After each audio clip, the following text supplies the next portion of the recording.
Hey, what's going on? What's going on? Tre'Leon Bay here. Good morning or good evening, depending on where you are in the world. I am here to hopefully give you some information to help you along your real estate journey. It doesn't matter whether or not you are a real estate wholesaler, whether or not you are a fix and flipper, a landlord, someone who does lease options, multifamily. It doesn't really matter what part of real estate that you're currently doing, or if you want to get into real estate. It comes down to really some basic things in order to make it work, in order to be successful with it. And so I want to be able to share my knowledge and hopefully get you to somewhere that you're trying to go as far as your goals is concerned. And I'm going to make myself available. So throughout this time that I'm talking, please ask any questions that you might want to ask. If it's something that you've been burning to ask a mentor and you didn't have, the time or the money or the want to go and find somebody who has the answers, I would love to be able to be that person for you. So gently just ask your questions to me, and I'm going to answer it throughout this time. We're going to spend about a half hour together. I'm gonna try to make these lives really concise, really fast, and just a whole bunch of value and information without any fluff to go along with it. Okay, so we're going to talk about how to find motivated sellers in 2018. I don't know if you've noticed, but the real estate market is totally hot, right? There's a lot of competition out there. A lot of people are doing real estate or trying to get into real estate.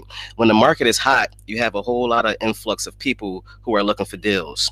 When the market isn't hot, and when they say, real estate is a bad time to buy, it's a bad time to be in a real estate market, that's pretty much the best time because there's not a lot of competition, and so you're probably the only one that's looking for deals, that's able to negotiate these deals. And so when it comes to a more competitive market, it takes you to rise up, to have even more skills, to have even more determination to be able to get deals inside of this type of market.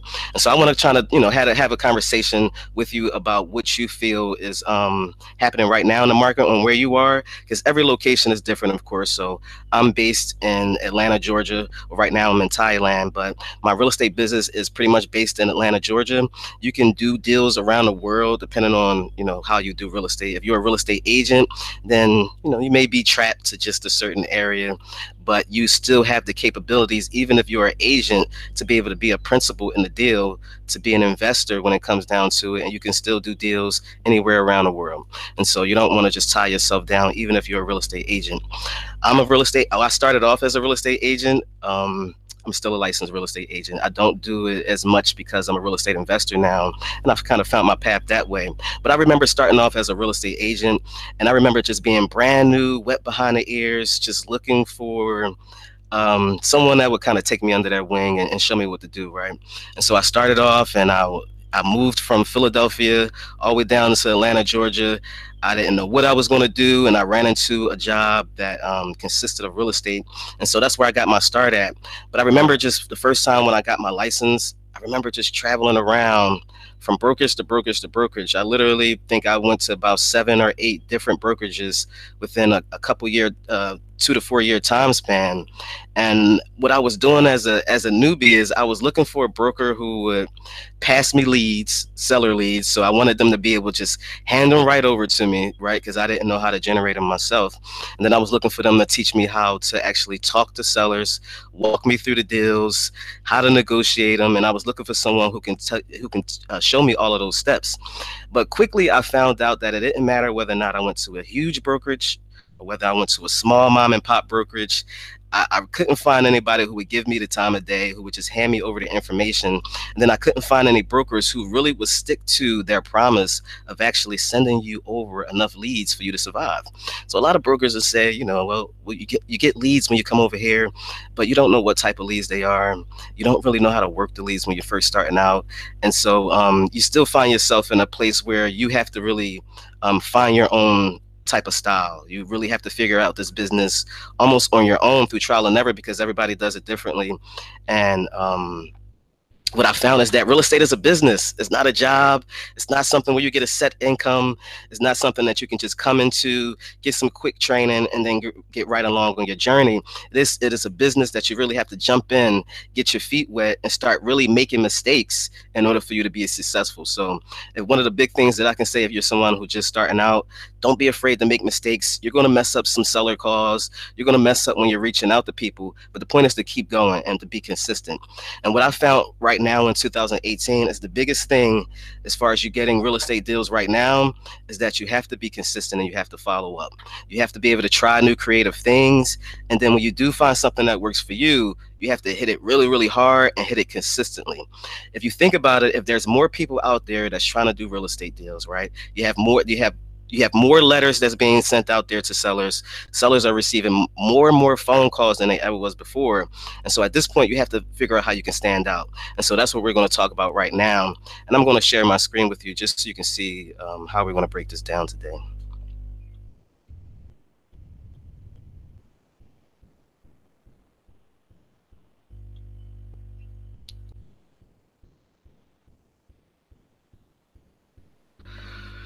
So we're going to talk about three things. We're going to break it down into three different sections here.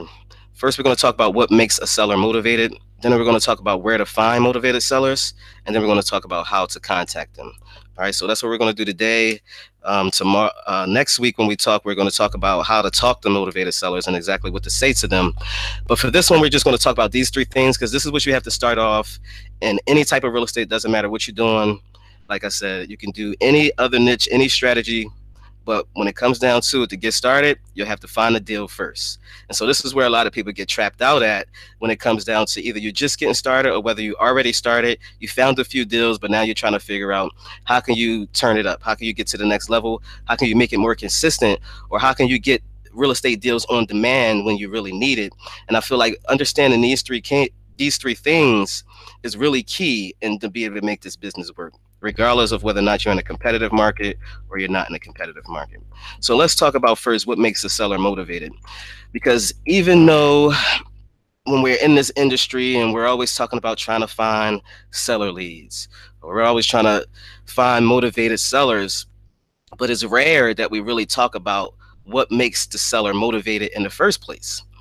We can agree that there is a lot of different sellers out there already. You can simply just go to Zillow and Craigslist, and you can walk down the street and knock on 20 doors, and you're going to find at least one person that says, hey, I would like to sell my house. All right, so finding a motivated seller is not as much as it's not as hard as it is to try to figure out what makes that seller motivated to sell their home right now. Because I'll tell you that when you figure out what makes them motivated, that's when you're getting closer to being able to execute and get the deal, and to be able to get the seller to trust you and like you and to do business with you, when you can figure out why they're motivated. Because the number one thing in business when you're trying to get a customer is you want to figure out what it is that they want. All right, when you can figure out what it is that the customer wants, and you provide exactly what their wants, with exactly what they want, then you no longer need to sell them. That's the beauty of it, is that you don't have to do much sales when you have what someone wants, right? You don't really have to sell to a seller for them to sell their house. Most of the time, a seller already wants to sell their house. If they don't want to sell their house, then they're pretty much not motivated. If they're in a situation where they have to sell their house and maybe they don't even know that they have to, then they're still a motivated seller. They just don't know that they're motivated to sell yet, or they even have that option. And so let's talk about a few different reasons why a seller would be motivated. And there's a lot of different reasons what would make a seller motivated. So we're just going to go over a few. But what I want you to keep in mind is that you have to find out what that number one motivation is. So when you're talking to a seller, and sometimes we can kind of get we can get nervous, or it's a time factor where you're talking to so many people that you can't really dig as deep as you need to with the particular lead to be able to really get in to the point of getting the deal. And so sometimes we'll just talk to a bunch of sellers and we'll fill out offers and we'll say, hey, are you looking to sell your house? How much are you looking to sell your house for? Oh, that's perfect. I'll be able to buy it for that price. Or, oh, that's perfect. I'll be able to list your house for that price and find you a buyer. And so we'll go in with our sales pitch, or we're going with what we can provide before we really figure out what that seller needs and what they want and what their pain points are. When you figure out what their pain points are, I'm telling you, selling to that seller on you being the best option won't be requiring you to do any type of sales. You're literally just going to have to tell them that you have exactly what they're looking for, or that you can provide exactly what they're looking for and actually get them the results that they need. And when you can provide exactly that, that's when they'll come over and I say, hey, you know what? You're the best person because you know what I want. Other people come in here and they just want to buy my property, or other people come in here and they just want to list my property, right? But you know exactly what I want, and you actually have that in mind, and so that's what it separates you when it comes down to it. So what makes a seller motivated, right? It's a lot of different reasons why people want to sell their house. So let's just name out a few, right? Somebody might be wanting to get a job transfer out of state. We're going to go over this together. Just a few different reasons, just so we can get our mind working on what the reasons are and then how we can actually present ourselves to be able to solve these problems. Someone might have a vacant house. This is a really good one. People who have vacant homes, the home isn't making any money. It's probably costing more money than what it's making, and so that makes them totally motivated. Someone who has a tax lien or foreclosure. At this point, the city or the county is about to take their home, and so they're really motivated to be able to sell it before someone is able to take it from them. And so they're a great lead to go after if you know where to find them and how to find them. Then we also have absentee owners. These are literally just owners who don't live at the home that they're renting out, or it's not their primary residence. They're probably more so a landlord, someone who's renting out the house, and so because it's not their primary residence, they are usually a little bit more motivated to sell it when it comes down time to do that. You can also target tired landlords, people who've been landlords, or if they tried to be a landlord and it just turned out to not be for them, whether or not they failed at it or whether or not the property got damaged and they're not able to put the money into it to be able to re-rent the property out. A lot of times you'll find tired landlords, sometimes just a lot of them, it's not about the money. Sometimes it's just really about the time, or it's about the energy. And so you can actually talk to them in a totally different way than you can, some of these other sellers when it comes down to motivation. So just so many ways, so many reasons why someone would be motivated. Maybe they have an inherited property. So this is somebody who someone in their family or someone that they loved have passed away, and now they need to actually sell the property because they don't want to deal with having another property. Maybe they didn't plan on it. Maybe they don't want to be a landlord, and they just want to sell it and cash it out. So at that point, that's a perfect person to talk to as far as their motivation is concerned. And with all of these, like I said, all of these is really a particular way that you have to talk to these leads differently. And so some people, when it comes down to specializing in real estate, some people choose to just go after a certain niche of motivated sellers.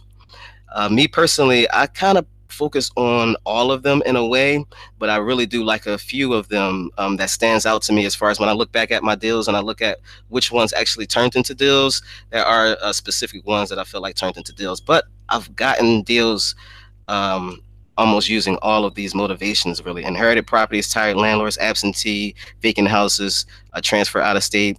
I've had situations where people have had tax liens and foreclosure. I wasn't able to close any of those deals, but I've had sellers that I've almost gotten to the point of closing, but then the foreclosure date happened prior to me being able to close on the home, and that's something that can happen a lot with that motivation, just to throw that out there. But all of these motivation factors are really great to be able to target specific sellers, because sometimes you have sellers and they think about selling their house and they have some extraneous pricing, and it may not be based on anything. They may not have done any research to know what the housing prices are in their area. They just kind of thought of it off the top of their head because of all of the work they put into their house, because of the time that they had it, because of how much they love the home. They'll come up with a price that's just astronomical, all the way far left, something that you can't purchase. But most of the time it's because those sellers don't have a really, really deep motivation.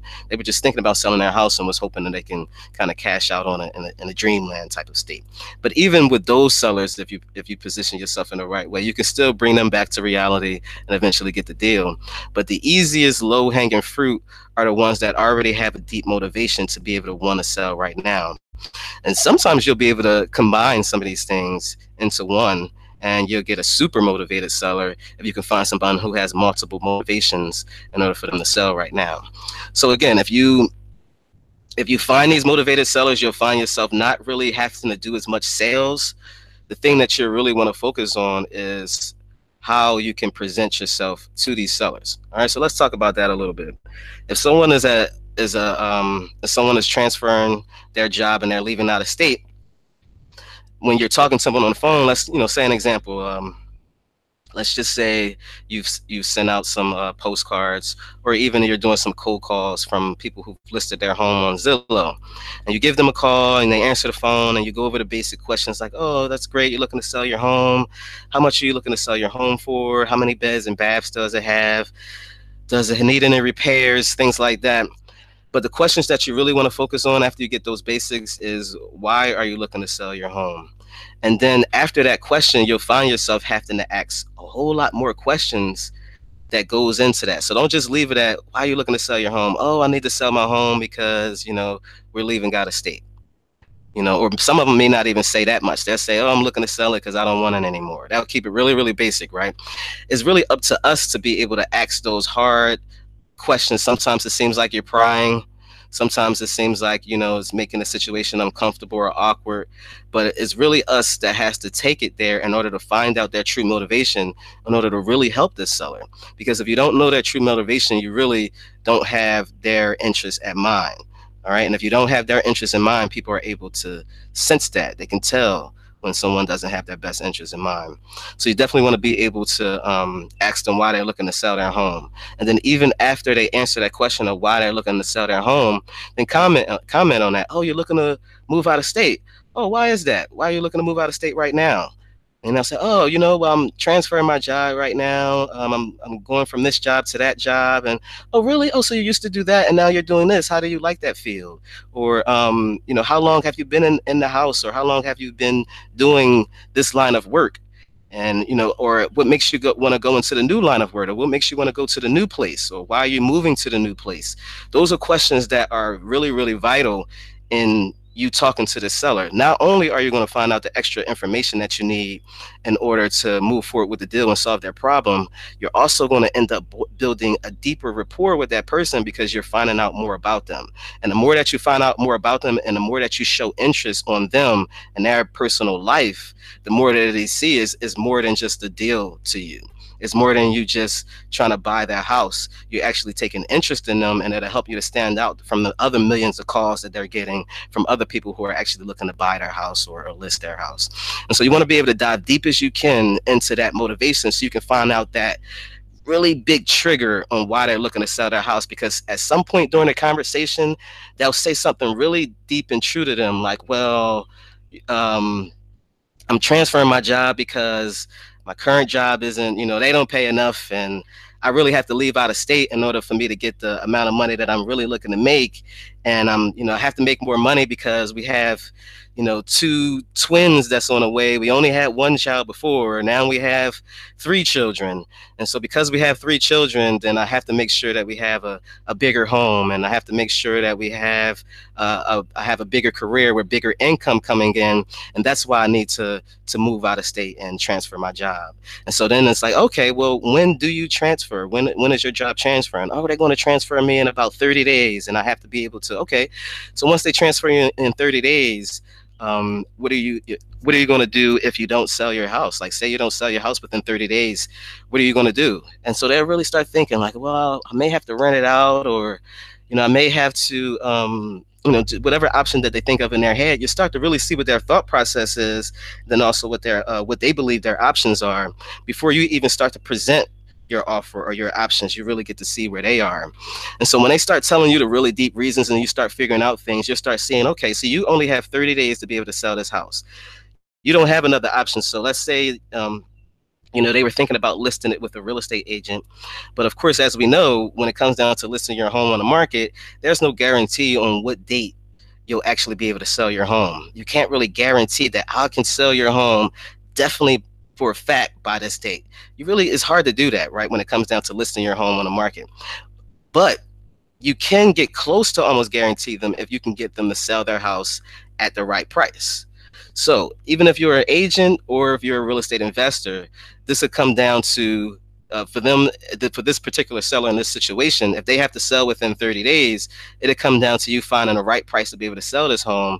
And if you're an investor, or to buy the home, if you're an investor and you're looking to buy, you'll have to come up with the right price, because they are motivated, right? You don't have to sell them on whether or not they're motivated, whether or not they want to sell their house or not. They have to sell it. They have to sell it within 30 days. But can you come up with the right offer? And can you make them feel like it's an offer that's fair enough for their situation? All right. And you also have to find out even more information about the house, whether or not they have a mortgage on the house right now, whether it's free and clear. All of those questions are so vital that sometimes, like I said, we start feeling like it's uncomfortable, or you're asking too many questions, right? But those questions you have to ask them in order for you to be in real estate, right? In order for you to service that person in the right way, you have to know before you just offer them, an offer out of the sky that you just came up with, when you have no idea what their situation is. And you'll start to notice, the more you do that, the more you'll just burn through leads. Leads are out there. You don't have to really search as hard as we think for seller leads. They're out there. But you'll burn through all of the leads if you just continuously go and talk to them like, hey, you're looking to sell your house for how much? I can help you. And that's it. You find yourself burning through, and you can't figure out, why am I not being chosen when it comes down to be able to get these real estate deals? And this is a huge reason why, because we aren't diving deep enough into the seller's motivation, into the reason why the seller wants to sell their house in the first place. All right. So when we actually figure that part out, then we can move forward and we can talk about how to actually find these sellers once we have it in our head. So maybe, let's say, for instance, you decided that for this one campaign, for your real estate campaign, you want to target vacant homes, right? And I love targeting vacant homes. Vacant homes are one of the best motivation factors, because at that point when the house is vacant, let's say, for instance, this person who had a job transfer, let's say that they weren't able to sell their house in 30 days and they had to leave, and now the house is sitting vacant. They're all the way out of state. The house is in Georgia, it's in a neighborhood where, it's kind of sketchy. They don't know whether or not someone will come in and try to rob them, which the chances of a vacant house being broken into is very, very high. The insurance goes up on the house when it's vacant. They probably still have a mortgage that they're paying on the house. They're still paying utilities on the house. So these things start to add up. And so when these expenses add up, it becomes a great motivation for a seller to want to do something with the house. It doesn't matter if you come in there and say, I have a renter for you. Even if you're not buying a property, or even if you're not listing a property, you can come in and offer them so many things to be able to take care of their pain point. It's all about you finding what will actually solve their pain point. All right. And there's a lot of different ways that we can do that. And so when we're finding motivated sellers, I'm actually going to pull up this document here, because I have a mind map that I've went over just certain ways that you can actually find motivated sellers that I felt like is easier to, depending on the motivation that they have. Right. So I'll put a link below so that you're able to download this. I don't have it right now on the video, but when we're done, I'll put a link out there for you to be able to download this. But for sale by owners, tired landlords, absentee, inherited owner, you have older owners, people who are older folks inside of an old home that needs some renovation and needs some updating. Those are great sellers to go after. Pre-foreclosed homes, vacant, distressed owners, back taxes, job transfer, recent divorce. So we went over most of these. There's some extra ones that we didn't go over. But when it comes down to contacting these folks, you definitely can use snail mail, meaning that you're sending postcards or letters. You can contact them by phone if you have their phone number, or if it's listed online. You can network with other people to be able to find out, like, hey, do you know anybody who's in this situation? Or you can do online media blasts using Craigslist and other things like that. So there's several different ways that you can contact motivated sellers. And some motivations are easier, some contact methods are easier to use on some type of motivations that I've found. And so this here kind of breaks down what I've come across so far, and how I feel like if I run into certain people with this situation, or if I'm aiming to go after certain motivated sellers, then I'll use these tactics to be able to contact them. And I'll download that below so that you can have it. And then let's talk about how, we just talked about how to contact them and how to find them. So hopefully you've gotten from this, basically, when it comes down to it, that the most important part is that to figure out what makes the seller motivated. Once you can find out what makes the seller motivated, and this is before you even do a campaign, you figure out which motivation you want to even target in the first place. Because if you target one motivation, then you'll get really, really good at answering their questions, at asking the right questions, and being able to provide a solution. Because it's almost like you'll be the top person when it comes down to going after those seller leads when you can focus on that. If you're someone who wants to focus on just any type of seller leads and you want to go after just whoever will give you a call back, then at that point you want to get really good at finding out what makes the seller motivated, and that's going to take you finding that out over the phone when you're actually talking to them, or over email, however you're contacting them. And it's going to take multiple questions, and it might even take multiple follow-ups. All right, you have to consistently follow up in this industry for you to be able to stand out, because when a seller has 50 million cards on their desk from people mailing them, then you have to stand out. If they have 500 calls a day from someone that's calling them from their ad, you have to be able to stand out. You have to be able to show them that you're actually that you have their best intentions in mind. So find out what makes the seller motivated. Next week we're going to go over just a quick seller script, because it's not that hard to be able to contact sellers and do the icebreaker and get on the phone with them. I think the hardest part is just us telling ourselves that we have to do it, right, and then actually doing it. But when you get on a call with a seller, it's not a cold call. It's not a cold call. They already want to sell their house. They're looking for someone to call them to be able to help them, and you're that person. And so you really want to jack yourself up, get motivated to be able to make the call. And then once you actually make the call, I'm telling you, it'll be so much easier. Once you actually find out their motivation, it'll be a regular conversation at that point.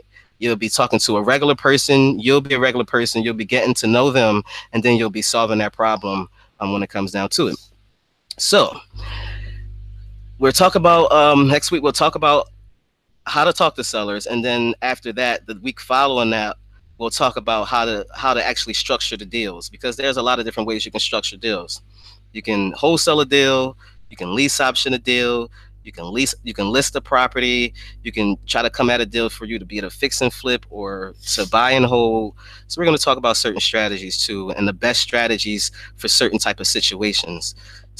These sellers, because they have particular problems, just because you have a certain solution that you're good at, that solution might not be the best for that particular seller. And so I'm a big person on you having a lot of just having a few tricks up your sleeve, right? To have more things, not just to be a one-trick pony, to have more things that you can actually offer the seller besides just one different method. And that'll help you to get more leads and get more leads faster.